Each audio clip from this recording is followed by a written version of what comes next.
નમસ્કાર, શિવમ ઇન્વેસ્ટમેન્ટમાં આપનું હાર્દિક સ્વાગત છે. આજે હું આપને ફંડ બજાર એપ્લિકેશનમાંથી સ્ટેટમેન્ટ કઈ રીતે ડાઉનલોડ કરવા તેના વિશે માહિતી આપીશ. સૌપ્રથમ ફંડ બજારમાં લોગિન કર્યા બાદ ડાબી બાજુ ડેશબોર્ડ લખેલું છે ત્યાં 3 આડી લીટી દર્શાવેલી છે તેના પર ક્લિક કરીશું. ત્યારબાદ રિપોર્ટ્સ પર ક્લિક કરીશું. ત્યારબાદ પોર્ટફોલિયો વેલ્યુએશન પર ક્લિક કરીશું.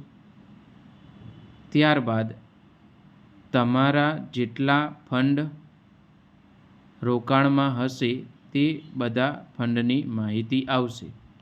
ત્યારબાદ તમારે જે ફંડ માટે સ્ટેટમેન્ટ જોઈતું હોય તે ફંડની સામે અહીંયા જમણી બાજુ ગોળ રાઉન્ડમાં 3 ટપકા આપ્યા હશે તેના પર ક્લિક કરીશું.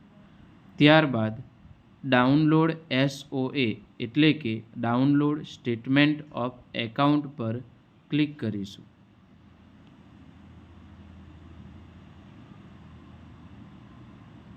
હવે અહીંયા તમે તમારું સ્ટેટમેન્ટ આ રીતે ડાઉનલોડ કરી શકો છો. આભાર.